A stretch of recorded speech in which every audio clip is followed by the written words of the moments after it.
introducing the panelists. This session is going to take us about 1 hour maximum. We are going to talk about the future. What do we think the future holds for us over the next 5 years? And we have great panelists. On my left, we have Benga Sesan from Paradigm Initiative, Nigeria. Then on my immediate left, we have Rosemary Kimwatu. She's a Fintech lawyer. On my right here, we have Dr. Getao, who is the ICT Secretary, Ministry of ICT. Next to her is Professor Ndemo, University of Nairobi. And after him, we have Mwende Njiraini from CCK. CA now. And on my far right, we have Alberto from Ford Foundation. So what we're going to do is just kick off with some questions and possibly get the show running. I'm going to start with Ndemo, Professor Ndemo. What do you think is the next big thing as far as innovation is concerned?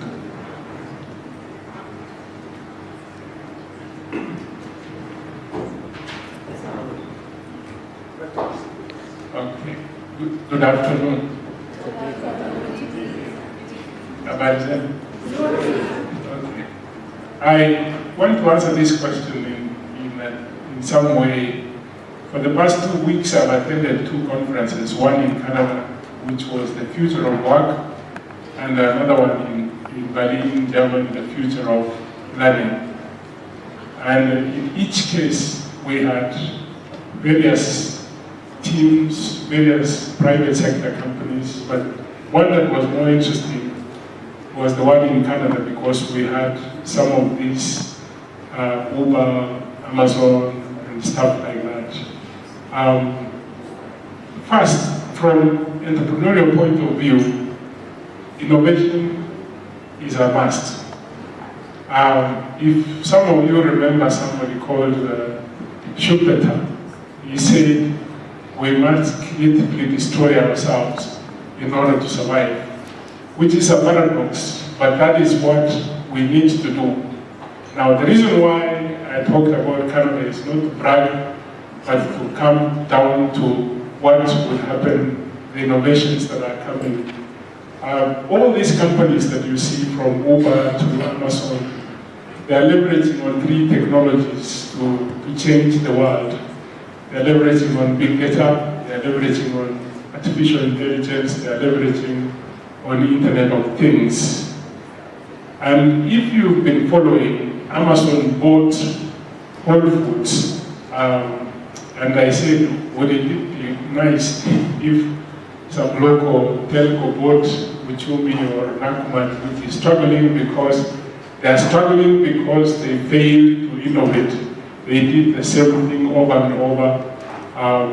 And the smaller, nimbler companies, especially online ones like Twitter Foods, like Limoni, began to eat up into their market. So you can see what innovation is already doing, that is killing the larger companies and creating new ones. And if you cannot creatively destroy yourself, to recreate yourself, you would actually be found flat-footed and you'll be left behind. So innovation is very key, especially in this case where the 3 technologies that are causing chaos across the world, from Airbnb, Uber, Amazon. Amazon is looking at taking over the world. All they are creating is a huge conveyor belt.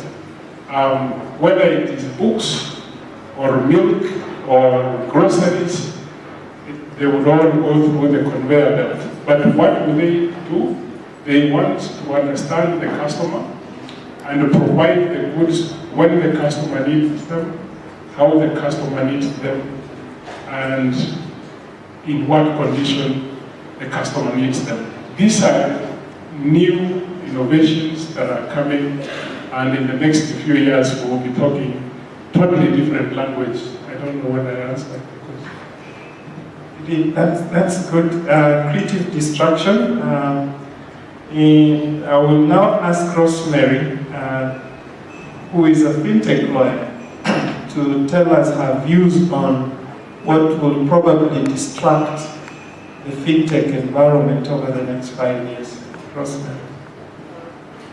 The fintech environment in the next 5 years will see a lot of collaboration between various fintechs, also between fintechs and banks.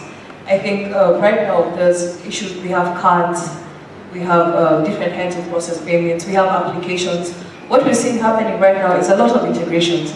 You find an app that tells you link your MasterCard and your Visa card, maybe up to 20 cards. Then you're able to make payments to various merchants. On the same app, you can pay for your regular bills, you can move money from one account to the other. I think that's where we're headed to. But more importantly is even the underlying technologies that are going to be utilized so that we can process all this data in a much faster way. We have technologies coming up like blockchain that are telling us that we're going to have immutable records and a trace of what we've been, trace of transactions. I think that's going to play a very big role. Implications of this, of course, we're going to need more techies to come up and actually create use cases for these applications and more integrations. Because at the end of, as we're speaking right now, this fintech space is very fragmented. We've not had that one person who comes up and says that I own payments, I own remittances. Everybody has a role which they play, and the winner will be that who can create synergies that work for the user. Because at the end of the day, you can have a very brilliant idea, but uptake is zero. Yeah. Thank you for those views. I will now turn to Mwende. As an engineer, where do you place engineers and STEM graduates in this innovative future? Do we, as a country, have the capacity to innovate the way Professor Ndemo is alleging? Go for it. Okay, thank you very much, Wayu. When we talk about engineering, and maybe I'll just say my experience because we are in Kenya, engineers go through training. And basically you're taught how basic engineering courses, so engineering maths, and statistics, applied fluid mechanics, etc.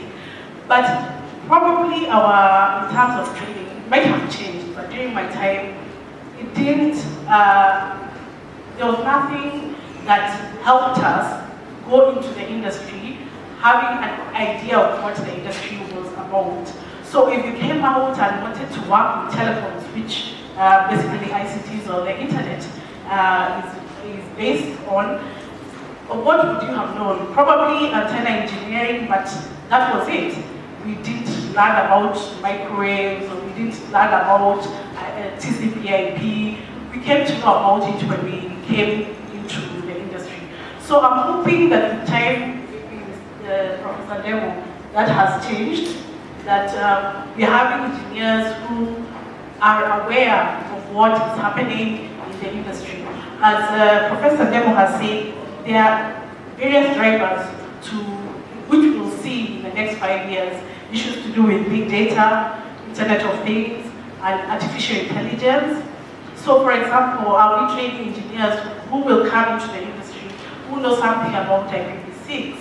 And probably, because that's where we are moving to.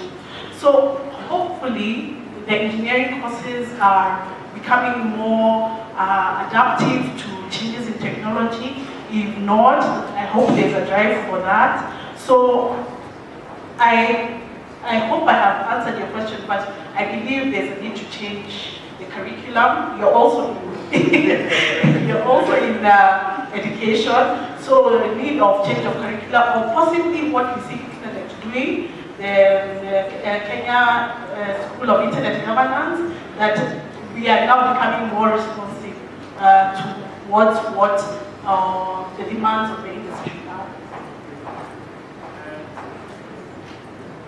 Thank you, Mwende, for your insights. I now want to turn to Dr. Getao. Kate is, from the government perspective, do you think that the government has adequately planned for the so-called fourth industrial revolution, which basically revolves around Internet of Things, among other informatics issues? Are we having, the correct structures, strategies from the government perspective to see that all these innovative objectives are achieved?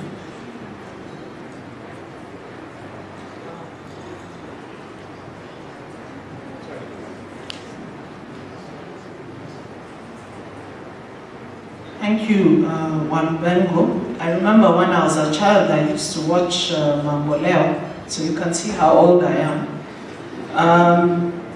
And I really used to admire the people being interviewed because they answered the question they wanted to answer, not the one they had been asked. And so with that long experience of not answering the question that you asked, will be continued, that tradition. Okay, yes, I don't know. When you see the new ICT policy, you're going to see all the words that have been mentioned here. I don't think there's a single word which has been mentioned here which is not well taken care of in the new ICT policy. So if it's in terms of planning, yes. If it's in terms of the institutions, the capacity, we're making an effort, but probably this will be a joint effort across the private and the public sector because it's a tall order. So, having answered your question, can I answer mine? Okay. Firstly, I was really excited to listen to all my colleagues here on the panel. But I feel that it's time for Africa. You remember that song that was sung during the 2010 World Cup? And I'll tell you why. One, a lot of the things we're mentioning now as the technologies and the philosophies of the future, or the ones which are emerging, they dovetail perfectly with our African culture. Crowdsourcing. We started doing that. Whenever there's an accident, we solve it using crowdsourcing. Yeah. Sharing economy. Who in the world knows better how to run a sharing economy than Africans? If we think about things like growth, if you're in Europe or America or somewhere and you need to sell a car, you're selling a car to somebody who already has a car and who can choose to keep it for longer. But we're still the continent where so many people don't have. So actually you can have double-figure growth in any industry without a problem, only in Africa. If you're talking about hopefulness, we've been recognized as the most hopeful continent because we all see opportunity for change and change for the better. I think as Kenyans, we've all seen what devolving into counties has done for us, isn't it?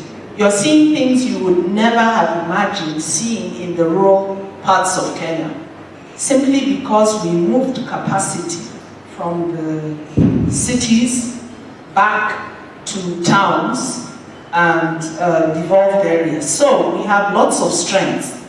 Then our weaknesses are the very ones that technology is addressing.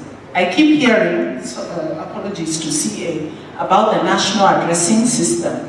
Yeah? So location was a problem. You couldn't find us. But now, we have Google location codes. We have take 3 words. We have thousands of apps which can locate, right? You can create an address right now where you're sitting using an app. And we can use those apps to solve the problem of location. It's not there anymore. What about the problem of identity? Yes, one of the biggest problems on the net. The technical solutions are coming up right now, so we can leapfrog, unlike other countries that had to spend decades or millennia sorting out how they were going to identify themselves. What about communication? You saw how mobile came and solved a communication problem which had been there since independence, yeah? You had to be endorsed to get a phone, right? There were, I think, 170,000 phone lines in Kenya before mobile. But now, is communication a problem anymore? It's gone. Technology came and finished it in a couple of years. And then knowledge. We've all thought we fear the industrialized West because they seem to have so much knowledge that we don't have. And we think, how long will it take us to attain that knowledge? Now, a Google search can access knowledge, which I think in the days of Bitange, I don't know whether he's as old as I am. We used to go begging at libraries and looking for catalogs, and now one of you on your phone can probably get more information in the next 1 minute that would have taken us a month of taking buses to all the universities to try and look for a book which has been borrowed by several people. True or false? So the problems that were preventing us from being the best continent in the world, which we know we are, we see in many fields where we're outstripping, are solved by technology. So our weaknesses are no longer weaknesses. Now I won't talk anymore, but I think the threats, yeah? Education, and I like what you said. Yeah, I hope some of you read the very long article I wrote for the Star newspaper about a year or so ago in April. Probably you didn't read it. I was saying how education has to change. Education can no longer be just a school system where you're stuck for 8 or 9 years. You have to be educated throughout your life, from the day you're born to the day you die. And you have to be educated continuously. And we have to change our education system. There, I propose that even bus shelters should be having screens where people are learning as they sit to wait for a bus. That's how good you have to be in today's world. Luckily, the technology is in place. The only thing that's not in place is our thinking about education.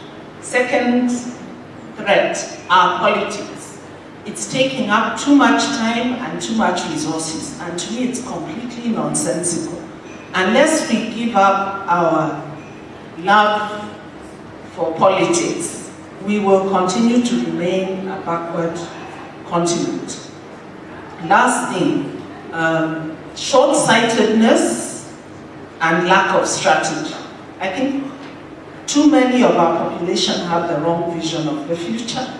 And we need to work hard to give them a new vision of the future. So I'll stop there.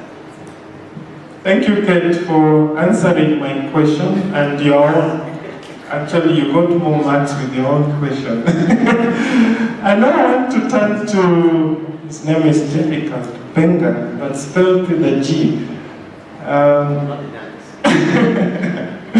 So, she's just told us that, Africa, culture-wise, is really ripe for innovation, So, what challenges do you see Africa having over the next 5 years in that space? because in my work I spend so much time fighting challenges, I like to talk about opportunities also. I mean, three quick things for me. One is access. I think, and I think it's already obvious that devices are getting cheaper. And when I say devices, I'm not speaking of smartphones. The things we give up right now, if I ask in this room, how many people can tell the exact difference between a smartphone and a dumb phone these days? Okay, I know I have 3 minutes, so I won't go into the room. Usually people say dumb phones can't access the internet, right? But that's not true anymore. Dumb phones can access the internet. And so the line between smart and dumb is blurring for devices. And I think that will definitely make a lot of sense in terms of access. The other thing is cost. Where we used to be and where we are right now kind of indicates where we'll be going, in the next 5 years. It should happen faster. One of the campaigns across the continent right now is to make sure that nobody spends a major chunk of their annual income or monthly income on broadband access. And I see that happening. But one other thing about access that I want to talk about is we've spent the last few years, particularly the last year and a half, arguing about zero-rated services and things like that. I think that the energy around that debate is going to go into challenging governments to use universal service funds to do what exactly they were meant to do in the first place. The reason why everybody is trying to put a satellite above Africa to give us free access is because our governments have failed in doing what they're supposed to do. That is one area of access that I think we have to address. The second area is policy. The debate is getting more interesting. Many years ago, it was almost difficult for you to have a conversation about security and privacy. Now we're having that conversation, and I think it should continue. The debates will get heated, but as long as we stay on the issues, I think we'll be fine. I mean, because policy is not something we're going to gather and hold hands and sing kumbaya. It's not going to happen. We're going to have arguments. Security agencies will want to be doing what they want to do, which is basically keep us safe, secure, even if it means violating rights. People who believe in rights will do only one thing. We want the rights, even if one criminal escapes. But we're going to get to a point where we'll agree. We'll work together, security and privacy, without sacrificing anything. One of the things we've seen over the last year, particularly, we had a report in 2016, 11 countries across the continent shut down the internet. But the good thing about those shutdowns, arrest of citizens, everything, everyone is now scared of fake news. Guess what? We always have fake news. We always have fake news. Governments always produce fake news in the past, in my country. I know Kenyan government never did that. My government released fake news, which we now call fake news. Well, now government wants to clamp down for fake news. But the good thing is that we're beginning to see a lot of people, push back and say, you call it fake news, but guess what? This is authentic information, and you can't label things fake because you don't agree with them. I don't want to mention names, but there's a man, that we all know across the world right now, who just looks at you. If you say something he doesn't like, he says, you're fake, CNN, you're fake. I didn't mention names. The third thing is I've talked about access and policy, but the final thing is the talent gap. I'm glad I had a chance to talk a bit about this yesterday with the Kenyan School on Internet Governance.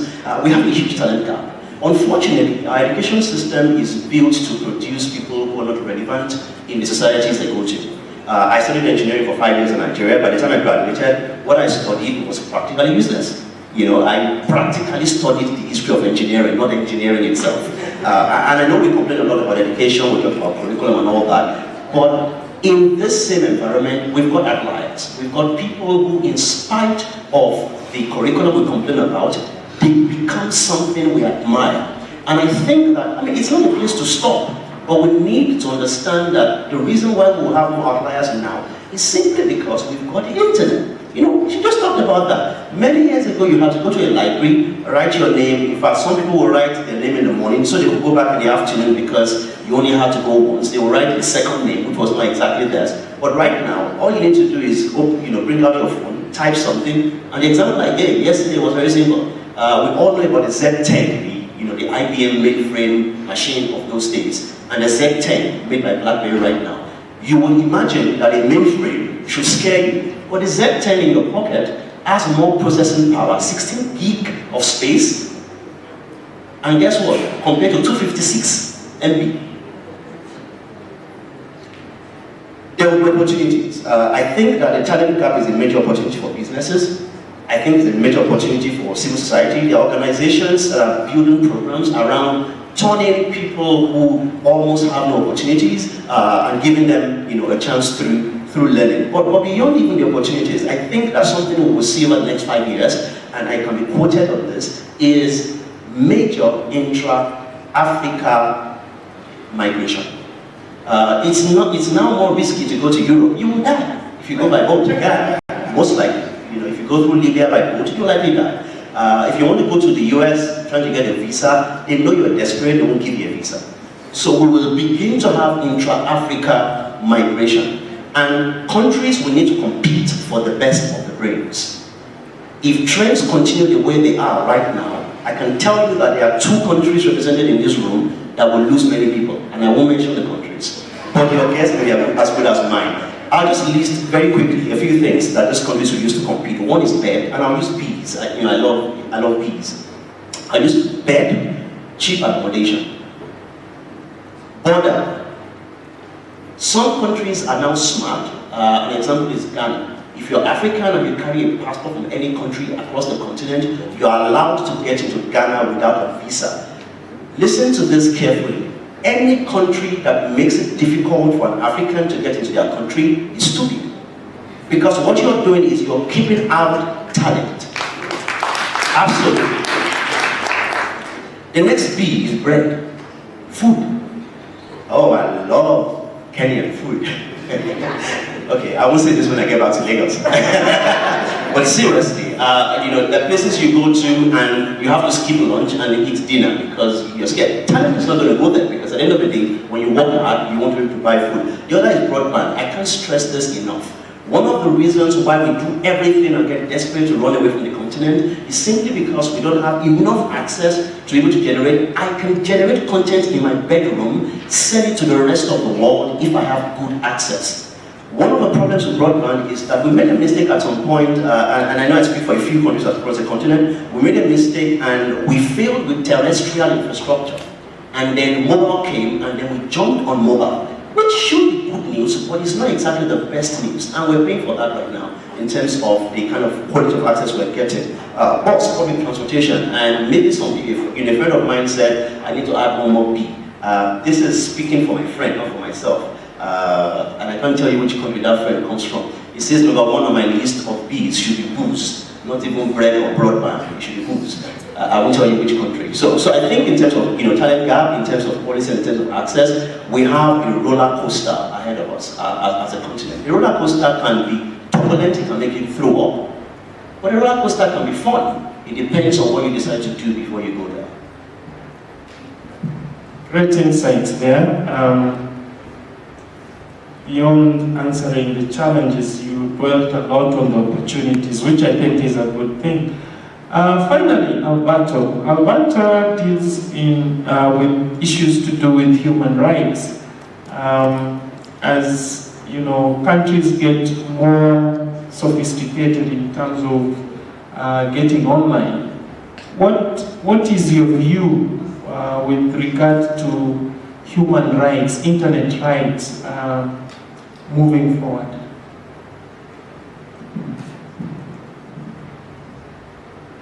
Thank you. Hello, everybody. Wow, this is the most difficult position I have been. Talking after Benga is really challenging because you can notice immediately the difference on the gap. So I will try to answer your question, and I will take it as the main challenge that we have from a human rights perspective. But each of these challenges represent also an opportunity for legal innovation for each of you. The first challenge I think that we have from a human rights perspective, especially in developing countries, I'm from Chile, I think that it's also challenging in my country, is that we have general principles about what does it mean privacy or freedom of expression in human rights instruments and constitutions. But the truth is that these are principles that are super abstract, and we need to have rules more specific that apply for the land environment. We need to domesticate, we need to make more concrete the rules that are in the international law or the constitutional law to the actual law that applies in each country. A lot of the discussion this afternoon about what does it mean hate speech from a human rights perspective will solve the problems of disagreement around what should be punished and what should not be punished. So we have to deal with that challenge, domesticate human rights, constitutional law as an issue of an internet issue. A second challenge that I see that is common in practically most of the countries is how do we go further in the discussion of human rights? Usually when we are talking about human rights, for most of us, it is a discussion about bad governance, authoritarian governments, dictatorial governments or regimes. But the truth is that human rights are set as a rule to protect people. And you can be protected not only from bad governance, but also good governance. Good governance also are responsible from a human rights perspective. Now, the challenge for us in the internet is that what's about the corporate actors? What's about the responsibility of human rights of corporate actors? And if you think on this, for most countries, the internet is mainly a private environment. Telecom providers, online service providers, they are not government entities, they are private actors. Don't they have also some level of responsibility regarding human rights violations? And I'm not talking only in the cases when they are in complicity with governments. Also in cases where they are infringing on human rights peoples by their own decision, by taking down content for it and infringing on the freedom of expression of the users without court orders, just because they apply their terms of service or their internal policies. That is a second challenge that we need to deal during the following years. How do we enforce human rights regarding corporate actors, which is particularly critical for countries that rely heavily on foreign investment and for corporations and not that much in their governments or online. And the third challenge in my perspective is that we have been talking a lot about freedom of expression online and privacy online. But especially for developing countries, and we have still to deal with what does it imply from a human rights perspective, the internet from the point of view of the social, economic, and cultural rights. How should the internet be if we are looking at empowering people and our communities from the social, cultural, and economic perspective? Because most of the discussion that is being taking place, not only here but also elsewhere, is about freedom of expression and privacy. But we are assuming that everybody is online, that everybody's language is susceptible of being used in the online environment, that our economic difference and our cultural difference are irrelevant in the online environment. But guess what? They are super relevant. And we are not taking care of that problem. I think that those are three issues where we have a challenge, but there is a lot of opportunity for innovation in public policy and for innovation from a legal perspective. Thank you. Great. You did well, even though you spoke after Benga. I think, members, you've had the first comments from the panelists. What we're going to do is just ask a few more questions, then I'll give you an opportunity to ask questions. I'll go back to Professor Ndemo and ask him if there are any good or best practices that development countries can use to as a template towards adopting innovative futures. Actually, we are already doing that. If you read my today's article in Business Daily, I was talking about we must begin to revolutionize education.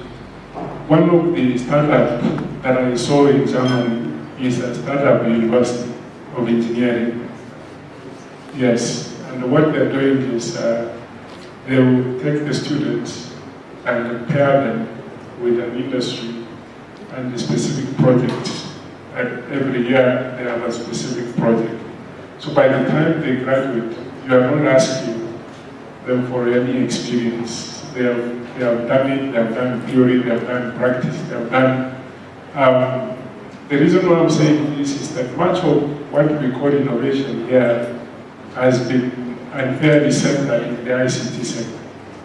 But if you look my Monday article, I'm talking about the startup bonanza in Europe. France has invested heavily in virtually every sector. The food sector is going to be big, huge, huge in the next few years.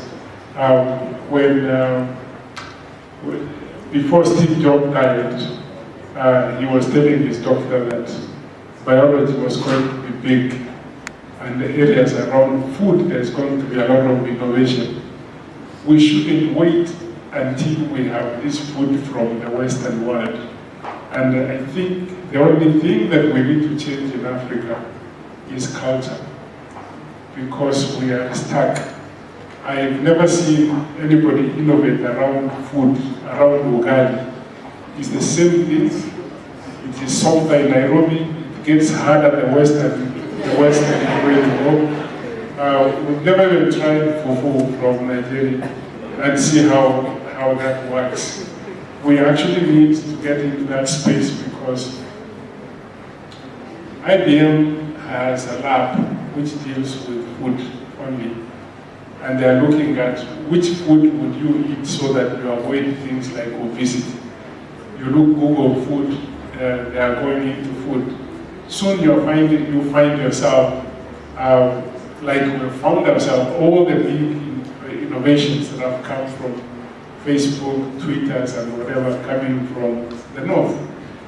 We have the capacity to become innovators because nobody beats Africa with problems, and the problems are opportunities, and we need to change that. Actually, with that, we could become the top innovators across the world. So let's not just be looking at what the practices say. It's only culture, because we get stuck. Thank you, Prof. We need to innovate outside, ICT, the traditional area that we tend to imagine innovation happens. So I think that's a good point to take out of that. Mwende, these engineers that we're producing, how comes they're not producing? We are still net consumers of technologies. What is it we're doing wrong? And what do you think can resolve that? Okay, very interesting question. What are we doing wrong as probably in terms of the engineering curriculum that we're taking the students through? I don't think it has changed. I, for one, took engineering because my brother did engineering. And he was A-level, I was 844. And believe you me, I got his notes and used them because nothing had changed. The lecturer never changed his notes all those years. So probably what we might be failing in is, sorry, Professor. We start from the lecturers. Yes, we start from the lecturers. Are they probably, do they have access to things in terms of innovation, what is happening on the internet? Because, for example, if you're teaching telecommunication engineering, you need to know what is happening. So probably in terms of exposure, they might not have, and have been very comfortable in the sense that every year they teach the same thing, regardless of what is happening out there. So it's true that you get the basics of what engineering is, and maybe as Benga has said, you learn the history of engineering, and are able to be more analytical in terms of the way you view life, or the way you view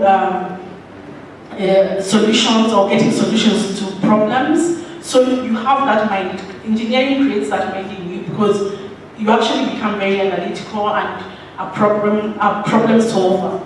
So what we're doing wrong is probably we need to expose our lecturers to new innovations, and maybe that's an area where internet maybe might not have looked into, and we probably would need to look into.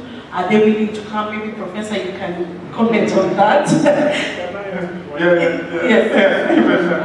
Since we are talking about the internet, and again, I wrote this thing about the future of learning. Yeah.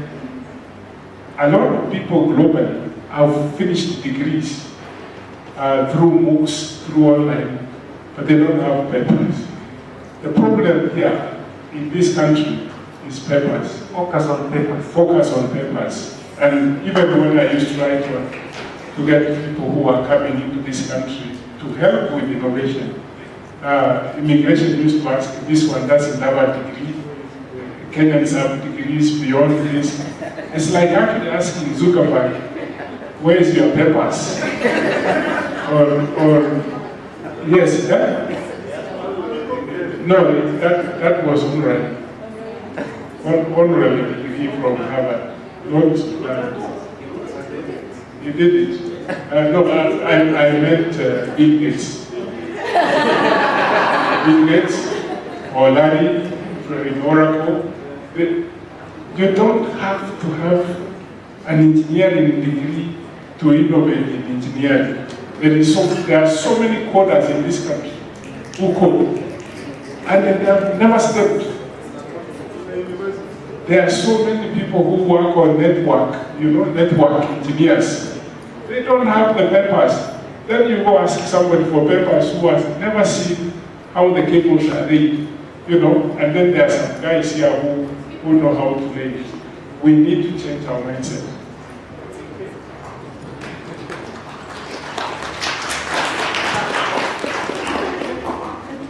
Okay, so I also wanted to comment a little bit on that. I do agree with my colleagues, but sometimes I think university is too late. I have a friend who studied in Russia, and he told me the reason why those guys are so good at technology is because things like draftsmanship, you start it in standard 1. You don't wait until people get to university. I think our education system needs to start, change right from the level of basic education. One of my, my disappointments with tablets is that they're difficult to dismantle. And I'd like to give those kids something they can tear to pieces so that they stop respecting the technology, they stop being users and start being creators of that technology, and that's the culture that they have from a very early age. Because I think by university it's too late. You've already formed your thinking, you're already afraid, you already feel inferior, and even if your lecturers didn't have yellowing notes, it would still be very difficult to change you and make you an innovator and a creator. The reason why Bill Gates and others didn't finish their degree is because if you read their books, they'll tell you by age 10, there's something I was doing. So in fact, I was just being forced into school by my parents because I was already busy from a very early age doing something. So school was kind of getting in the way of what I was trying to do. They didn't say, oh, I went to a good university and suddenly I got a very good lecturer and he suddenly transformed me. No. So that's just an additional point. Thank you. As we go on, I'm aware Alberto has a midnight flight, so when you feel it's time to sneak out, please do, don't worry. We'll carry on. I want to get back to Kate in terms of policy. And I think we had this argument a few weeks ago. Does policy or lack of it hinder innovation? Because there's some thinking that when government delays in terms of charting a policy direction, then the market is sort of playing wait and see. What's your comment on that? Policy is an excuse. I'm sorry, I don't think there's any true innovator who said what prevented me from innovating was that the government. In fact, policy is a problem. Most innovations will actually be stopped dead by policy.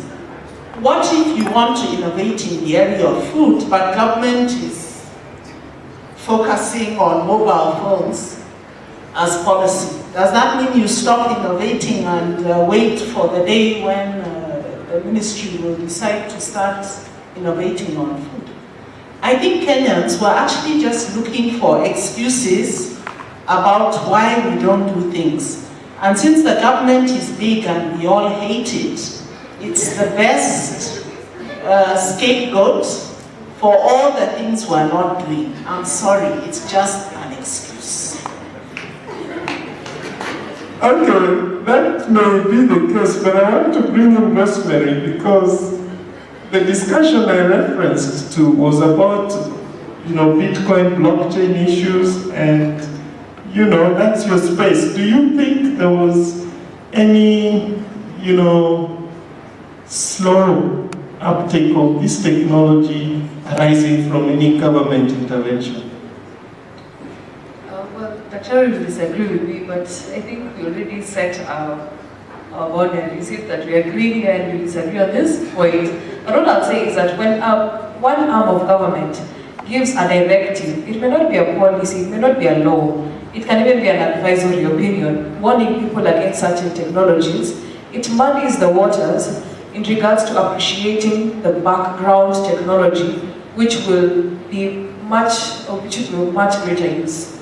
Case in point, we're discussing blockchain technology.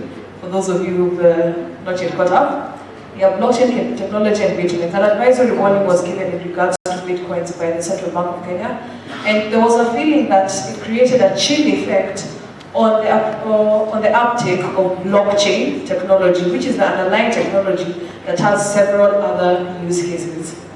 Yes, now the fire has started. Sorry. No, but I don't want to go back to Kate. I was actually coming back to to Benga. What do you think you'd say about this? Does policy have an impact on the innovation marketplace? Either lack of it or the presence of it? So I think the relationship between policy and innovation is clear.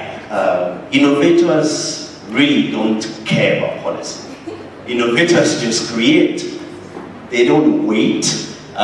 Businesses engage policy because you want to make sure your business doesn't die.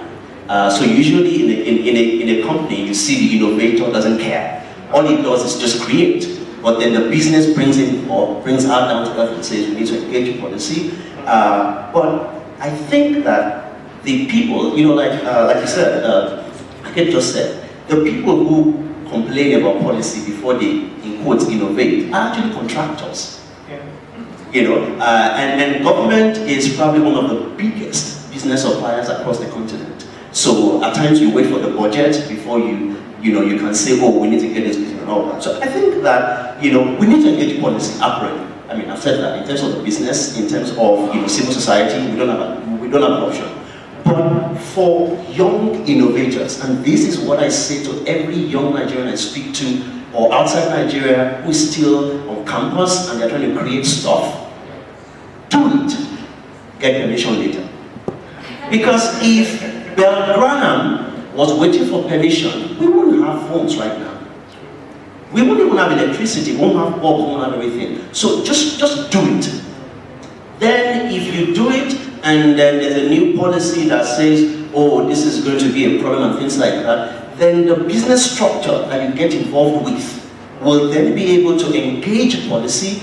But I think that one of the things, why we say this about policy, I think there's also a challenge to governments.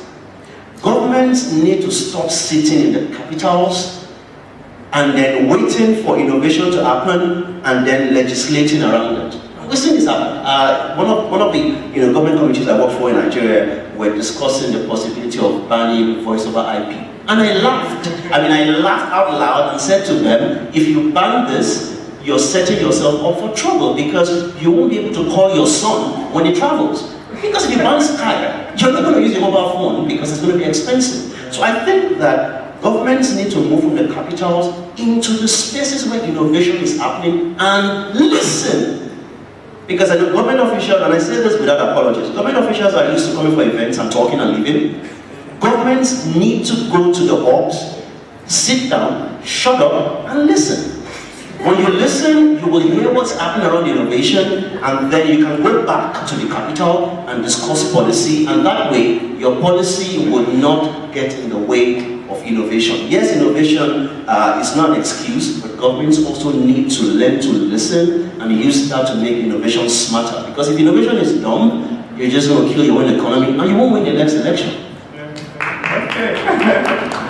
I think since I still have Alberto here, I'll shoot you one more question, Alberto. Yeah. Just to follow up, or you had a comment? In fact, I also have a comment on that. Yeah. And here I'm bringing the experience of Latin American countries. I have been working in Latin American countries, and particularly in Chile for over 15 years on these issues. Yeah. And yes, I agree that innovation doesn't need policy. Everybody can be an innovator without policy. Yeah. But innovators most of the time need business investors. And those will who ask for the policy framework. Require policy in place. And a couple of examples. A group of organizations are trying to provide internet connectivity in rural communities in Argentina. The problem is that the legal framework doesn't allow community allocation of a spectrum. The legal framework of telecommunications has been designed only for big operators.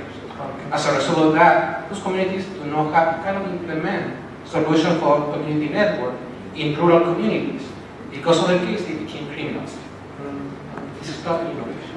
Okay. Another example, Argentina, for many years, couldn't do business of providing teleservices to Europe because it didn't have data protection law in place. And for doing businesses with the European Union, you need to have data protection laws in place. If you are providing some home services that require processing personal data. For instance, a telecenter providing information, banking information or banking service from Argentina to Europe. Well, what did the government do? The government passed a law. The law, once the law was passed, they applied to the European Union, and the European Union said, yes, you can move ahead, you are a country that provides adequate level of protection for people regarding their personal data. And today you go to Córdoba or Buenos Aires, and you see tons of telecenters with a lot of work there taking place, and it's not taking place in other countries in Latin America. Only Argentina and Uruguay, not Chile, not Peru, not Colombia. Why? Because they create a legal framework that allow for investors to provide services from there. And like those, you have tons of examples where innovators may not require policy changes, but businesses require public policy. And it doesn't need to be necessarily laws. A couple of examples. A critical problem in Chile for innovation and entrepreneurial activities is the fact that we don't have private capital. Private capital in Chile is super conservative. They prefer to buy cows or a piece of land rather than invest in technology. What did the government say? What did the government do? Well, they decided to create a public funding for supporting innovation. It wasn't changing the law, it was just to allocate some resources of the public budget to allow innovation by the public, by the privates, because the private sector, the financial system, the banking, wasn't investing in innovation. They needed some capital for taking the risk. Thanks. I think you've almost managed to address both the extremes.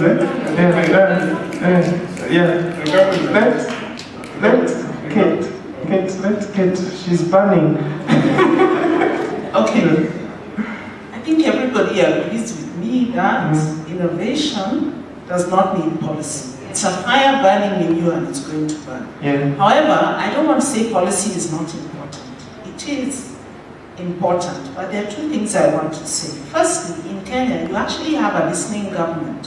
One of the reasons I was late, we don't go looking for the hugs. I have interns working in my office and they say to me exactly whatever they want. Yeah. We listen to them all the time. The big barrier to policy changes in Kenya is actually business, big business, which is making big profits from the current policy environment, the status quo. And that's why I was saying we have short-sighted vision, the same way you talked about. Yes. So, business is the answer, but business is also the problem. Because when government wants to change the policy, our big taxpayers, the big business, the big taxpayer comes and says, no, you're going to destroy my business by changing the policy. Yeah. The last thing I want to say is, innovation is not only about technology, it's also about innovating policy. It's also about innovating business models.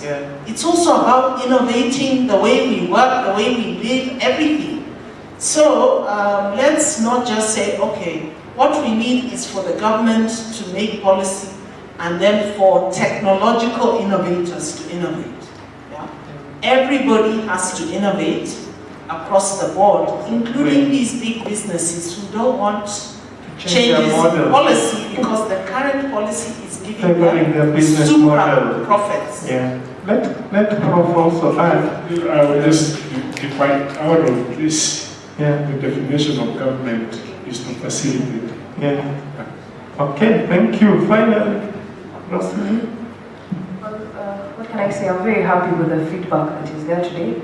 And as has been mentioned, the future is in innovating. Let's get down to working it. Then as far as we fight later with everybody else. Okay, so members, I think we have heard from the panelists. Time is really moving faster than I thought. And I want to give us maybe 10 minutes Q&A. Line up. Those who have questions, we'll take the first round of maybe 5 questions. Give us your name and suggest who is most preferred to answer your question. And be, precise, no stories, just get to the point. Okay. My name is Makambito. From Mobile for Good Solution. My question is basically directed to Kate on the issue of policy.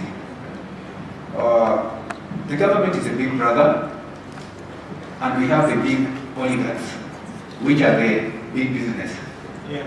I've had a product, and approached some of these mobile service providers, but they tell you to go to their legal officer, they give you something to sign.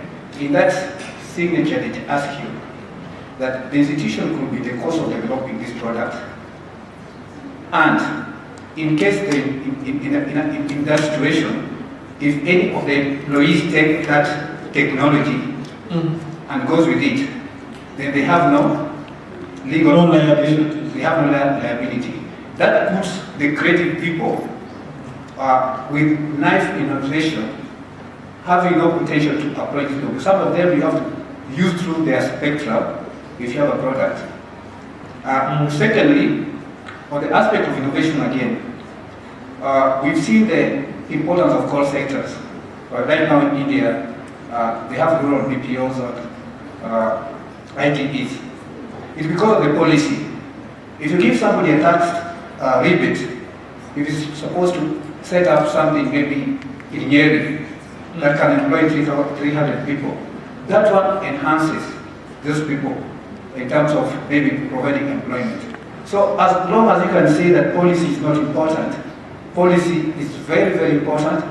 And those countries like India, and maybe as we talked about Argentina, which have discovered the aspect of this aspect, they have really moved faster than other countries that have not discovered the importance of policy. Thank you. Next. Yes, good evening. Evening. Yes, my name is Sabwa. Yes, I'm a GIS expert, and slowly I'm becoming a data scientist. Now, my first one will probably throw it to Professor, the academia. One thing I've realized with the academia is we will teach and probably generalized terms, like the term ICT, the term GIS. But when it comes to application or areas of application, someone might not give you an answer. I'll give you an example. I was once sent by a former employer to go to Kenyatta University and talk to them about application of GIS in the food industry and hotel industry. When I got there, the first reaction I got from them was, here we rarely use ICT. Here we're in the kitchen. But they really didn't know that even the guy who collects the payments, who manages the it's all ICT. So to me, earlier in the discussion, the bit of application is not really, either not being, I don't know where to throw it to the academia or the students, but it is clearly a gap. Second, on the issue of innovation now. Personally, I tend to think I'm an innovator. I think around problems and solve them. But I'll give again, Professor, back in 2011, 2012, I was a young man, I was very active in hackathons, I could go win awards. And one even particularly, Professor, again, come back to you, told me, this one, we should take it to ABC to solve it. This is 6 years down the line and still haven't. Nobody has come back to you. Next question. I dealt with you then. Yes, but the idea is the innovations are there, and some appear as a threat to business processes that are existing, and especially in government. Because when you tell a government person this gadget, you will go and do a BCD. To them, they are thinking, but I normally go, I come back, I feel wrong, then I'm sent back to the field to correct. So you are eating into my body. If you track my movement, I want to do. If you geofence me, I want. So basically, again, sometimes it's not even policy per se. It's now the private interests. Private interests, but the bottom-down approach. Again, if the top guys can't enforce it within the people who are doing it low, not low, at the bottom. Again, the innovations are mostly just taken, signed off, launched, and then shelved. Okay, I think that's okay. 2 questions. Do we have the last one? No problem. Alberto, feel free to leave. Thank you.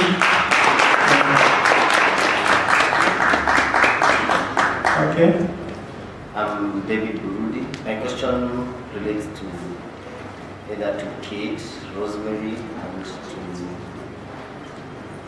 David Burundi. Burundi, minus N. Okay. Mine goes directly to the financial sector.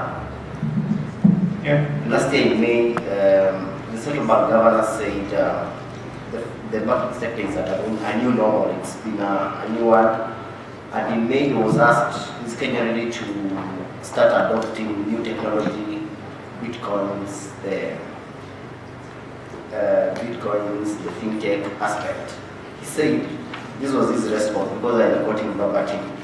He said, we are not ready. What we will do is wait and see. It's now 1 year from May.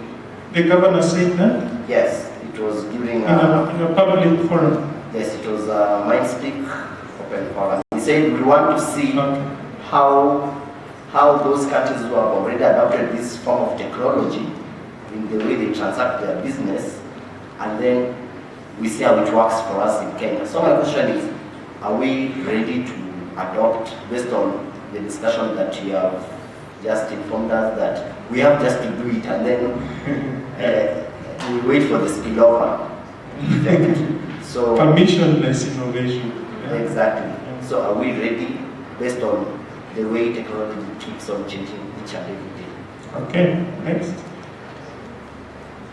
I'm Liz Ndemo again. My question goes to anyone who can... Liz Ndemo. Liz Ndemo. My question goes to anyone who can answer on human rights. I see privacy and innovation going hand in hand, or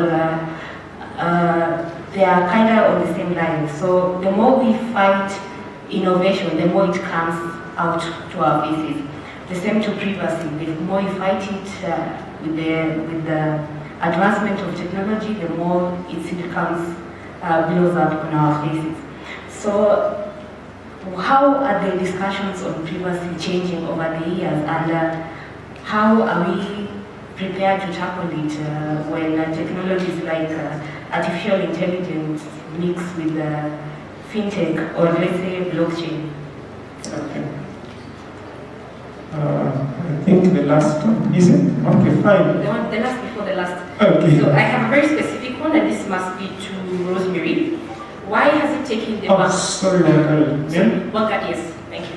My name is Wangari Kabiru, and I have a very specific question to Rosemary. Why has it taken the banking system all this time to create the said Pesa link if the money transfer has been such a great success within this region? Probably what are your thoughts around that, and maybe anyone else? Then the other one, which probably goes to Professor and also to Madam Kate. Why are we stuck with one Google, one Facebook in this world? And I say that from the context of the Kenyan, let me say, technology space. We've had all these hubs that are touted to create all these wonderful things. So how comes we don't have a Kenyan, let me say, Google that came up during that time and even right now? And I think also, Becca, you can probably touch on that because it cuts across Africa. We have such a big population. How comes we're not able to, or we have not produced something that is, we can say that's truly African? And yes, it's probably serving the world or even Africa in itself. Thank you. Okay. Finally. I'm Jacob Ngumi. I'm a member of Ngumi. Member of ISOC. I have one comment and one question. To Professor and the Delegate Center. Globally, it is accepted that social Professor Kate. Globally, it is accepted that social change is the foundation of innovations. Okay, just repeat that again. Globally, it is accepted that social change is the foundation of innovations. Yeah. Then, what social change innovations are in Kenya available to support technological innovations? Thank you. Okay, so yeah. Panelists, you heard from the floor. And Victor started. Oh yeah. We'll start with Ndemo. I think Ndemo, you can start answering the last one.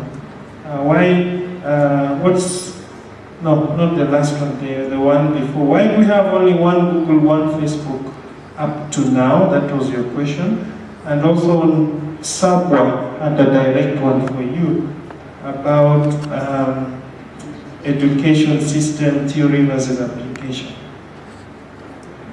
I agree with you, but the Nigerians are changing it. If you see Euroko TV, it's beginning to grow simply because of local content. You cannot have a Google easily because Google has amassed a lot of content. We must begin slowly with the local content and build it, and hopefully one day it can get to a level where most people would go for a local search engine. If you go to Korea, they have a local search engine for everything. Say for example today, you have the entire genealogy of Kenyans in a local search engine. Everybody would go to that search engine to find something on a daily basis. Then from there you begin to grow. Again, in social media, several countries are trying to do their own. And again, like on Google, when we had a problem with OTTs, over the tops, Europe wanted to develop their own search engine. But even as EU, they were not able to respond. What would disrupt Google is a new innovation, and I don't know how, because they continue to move ahead, buy those companies they see as a threat. Even here, if we created one that is a threat to Google, they will give us a lot of money, because they have so much money, so much power. Until they abuse that power, they will still be there. That is my view about it. On education, we have a serious problem that even us, those who teach at the university, you cannot change the syllabus very easily. It goes through, there is so much bureaucracy.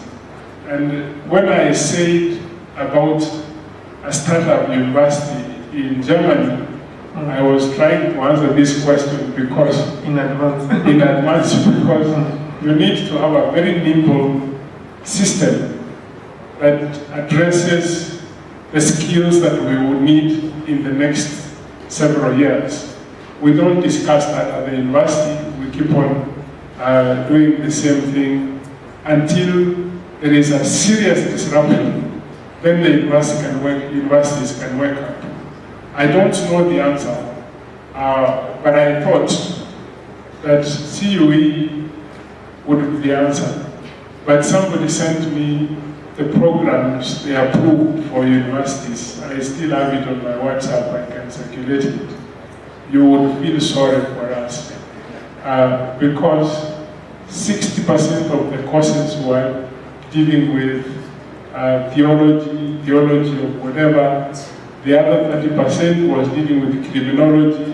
And I said, this is our dream, that we have too many criminals and too many whatever. I wish they were thinking around engineering and saying we need to, because hardware is going to be big. Actually, it's already big. We need engineers, we need, they need to think around that direction and bring it to universities and say, this is what we want to see. So there is a lot of bureaucracy, which I don't know how we can do. Okay, thank you, Prof. You're free to leave, though you're invited to do the cocktail. I wish you had more time, but we understand your other engagements. So give him a round of applause. And we thank you for your time. I hope you're the last panelist I'm losing. Oh yeah, she's staying. She's staying. Yeah. There are questions for Kate. Please take them on. Okay. It seems I'm not very good at communicating. I don't think I said that policy is not important. I just said, one, policy is not a barrier to innovation. The second thing I said about policy is that one of the reasons why policies don't change easily is because they are competing business interests. So one section of business wants this policy, another section of business wants a different policy. And then government has to mediate. So it's not like the whole private sector is agreed on one policy. Those are the two things I said. I did not say policy is not important. If policy was not important, I should not be here because I'm a policy maker, right? That's my job. That's my bread and butter. This afternoon I was making policy. I was making a policy called the language policy of Kenya. That's where I came from before I came here. So I have to be crazy to say that policy is not important. So please, I hope now I'm clear. Yeah. So in terms of big business giving unfavorable terms to innovators, somebody who is in a powerful position is never going to give you the best terms, is it? You don't go to a bank for free money, is it? If you don't have the money, you have to buy it by paying interest. So we need innovation, even in innovators working out how they're going to make their innovations work without telcos. Yeah. So the intelligence is needed, and I said this even when I was a lecturer at the University of Nairobi. I was asking my IT students who are always crying about how bad things were for them in their innovations. I told them, you know, you shouldn't innovate alone. You should call your friends. You need a business student, an economics student, a politics student, a marketing student. Then you work together so that the other one will innovate to solve your problem. Yeah. But they were all working alone. First of all, they didn't think that people in economics needed to innovate. They didn't want to have anything to do with them. You see, so I think we need to broaden our concept of innovation, because I'm sorry, there's no way, even when I went for the venture capitalists conference or meeting, the young Kenyan innovators said the same thing to me. They told me they're being ripped off by big business.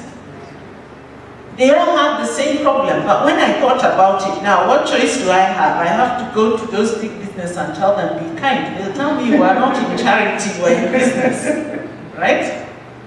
So you need to innovate more, and if you're not capable, because you can't change yourself from a Java programmer or whatever you are to being an innovator of economic models, find a young economist who can innovate and tell you how you can make your innovation work in this very unfavorable environment.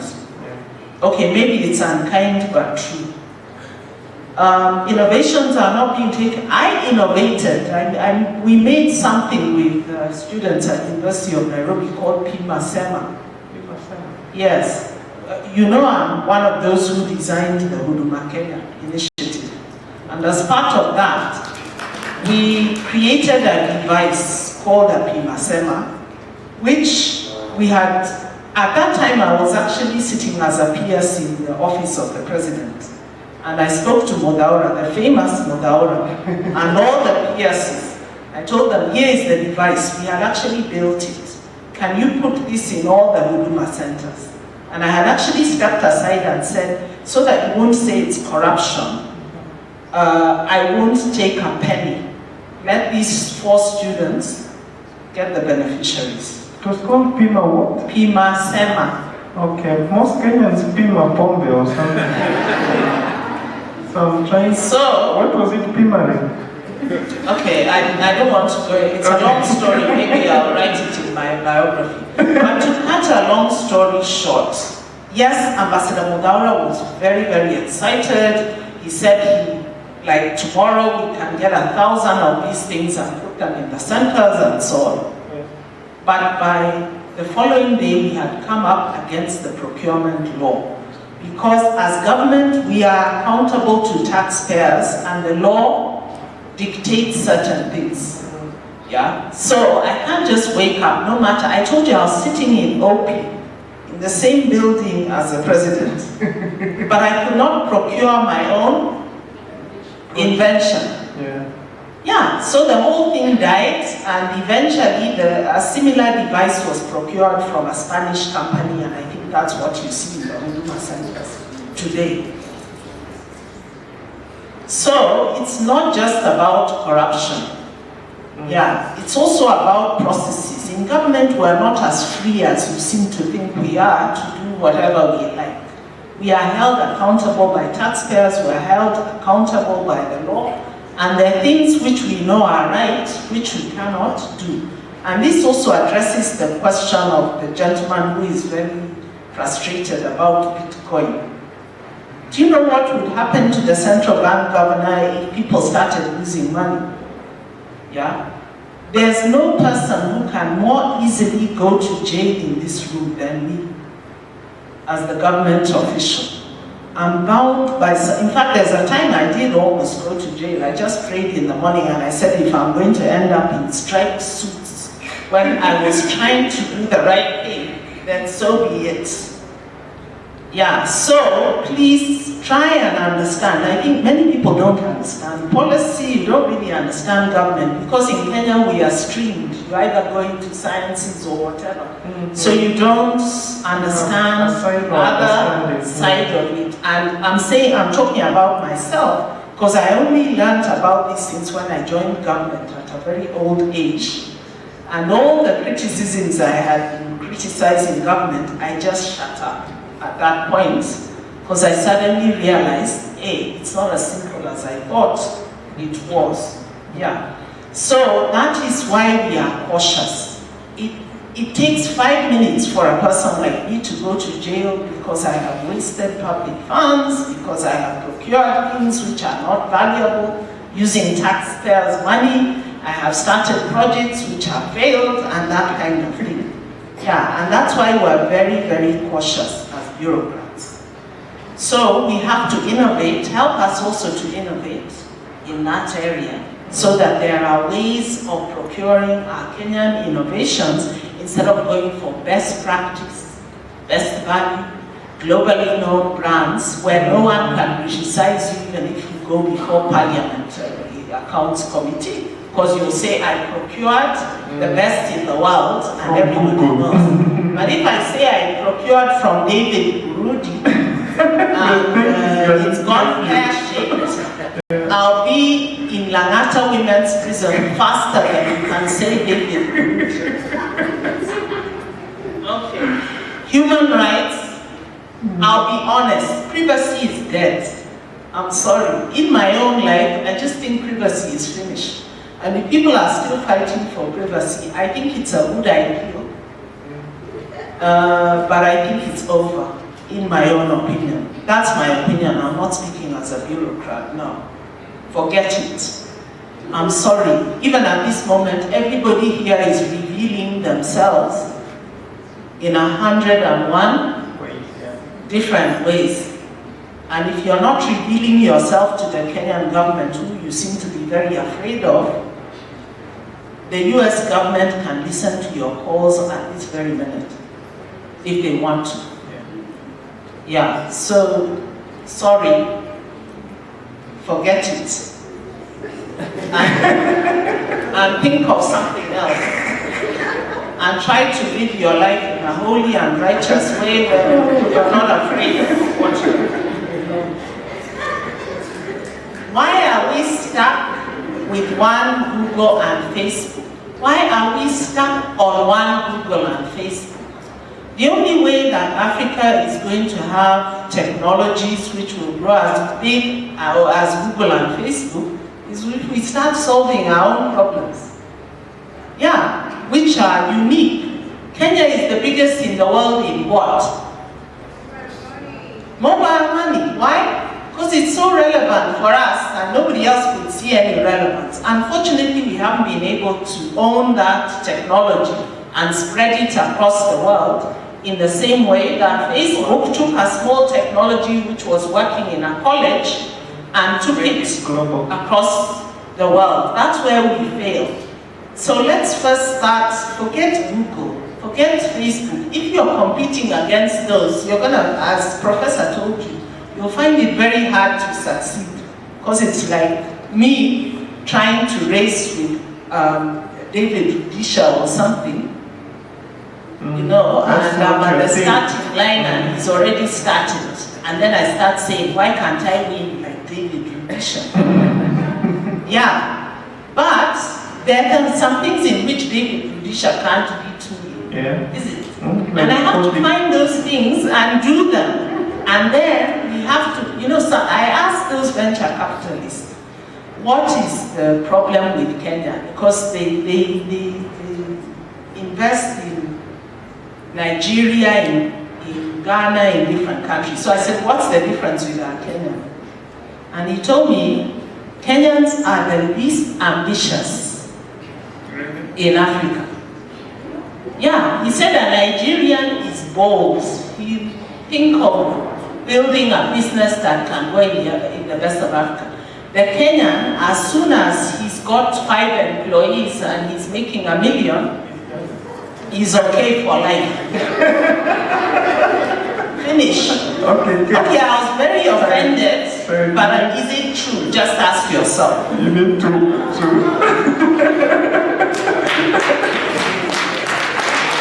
So now we're running out of time, but I think we'll be finalizing. Just for it, yeah. So privacy is not dead. Privacy is not dead, and the reason why privacy is not dead is that privacy is not about living a holy life so that nobody sees what you don't want them to see. Privacy is about, it's my right to choose to give my information to who I want to give it to, and my right to say I don't want someone else to have my information. There's a reason we don't have cameras in toilets. The reason is because you want us to have toilets. No, the Americans can see you everywhere. You know, your phone in your pocket is a choice you make. Bring a camera into the toilet and I sue you and I won't work for the rest of my life. We will push back about this issue of privacy is dead, or if you don't want anyone to know it. I choose to post my picture on Twitter, but my government does not have a right to take that picture and use it to meet their own end.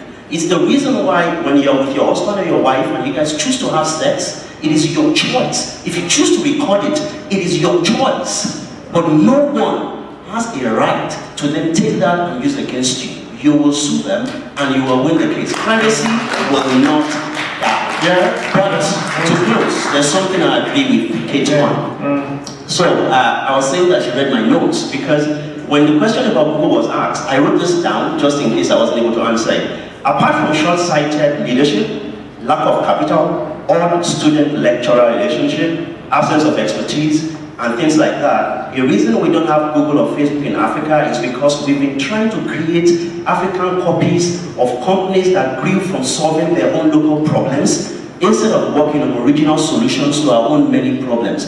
Google and Facebook were not created to solve a global problem. Facebook was a simple project in a university that then saw a need to be replicated outside. This is our own challenge. There's a reason why Prof mentioned Iroko TV. It was to solve a problem. Nigerians love to watch movies online, but unfortunately, they had to pay Netflix, they had to pay DSTV, and then Iroko will help them put it on YouTube, and then when they got a lot of followers, they moved that on. She mentioned M-Pesa. We solved a local problem. The reason why mobile money is not taking off in Europe and any other continent is because they have banks, they are banked.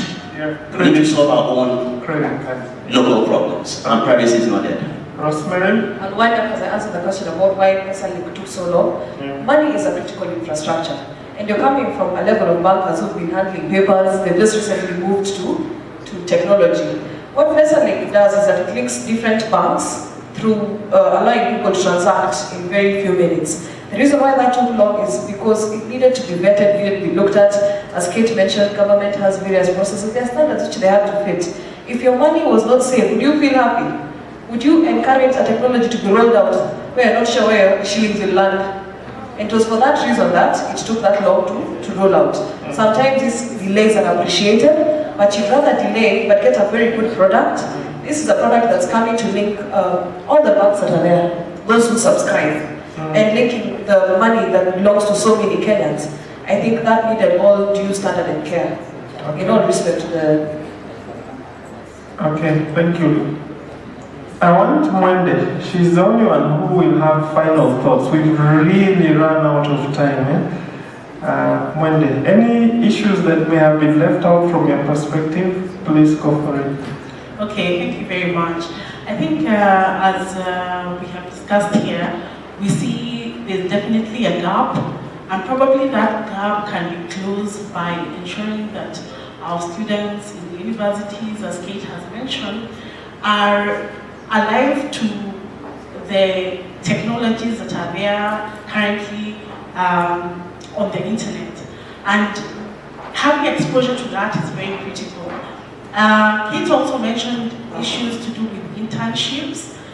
Government institutions, private institutions, the banking sector provides for internships, but maybe they are not structured, and probably there's a case I have seen that when the intern comes to your your organization. They basically become messengers, filing clerks, and that is very unfortunate. Hopefully, we'd have more structured means of ensuring that the students who come out for internships, because that is where actually innovation does take place, because they are not encumbered by procedures, processes. They are very free. Yeah. Because when they are educated and when they go out into the market, they want to keep their jobs. They don't want to disrupt whatever is existing.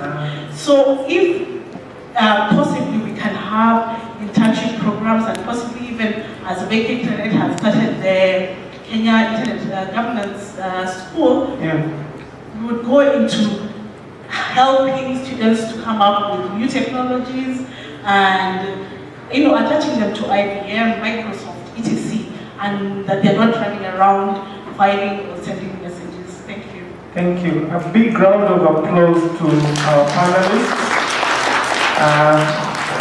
You guys have been patient with us, and I know I'm standing between you and the cocktail, so I just want to thank you for being a very good audience, and I'm looking for Barack to take over the MC job, because I think my job is over. Thanks a lot. Thank you, Walu. Thank you, panelists. I think they deserve a better clap. Thank you very much for the passionate and insightful comments. Now the cocktail will be at Sita room, one level upstairs on the left. We are now facing this direction, yeah, on the left. Yeah, so, but I think you can just look out for where Gigi is, or Grace if you want a compass. So let's meet up there. Thank you for staying for this fireside chat. I believe it's been useful. Let's continue the engagement upstairs. Imekuwa moto, yes. We can snap as we go for the cocktail. Thank you.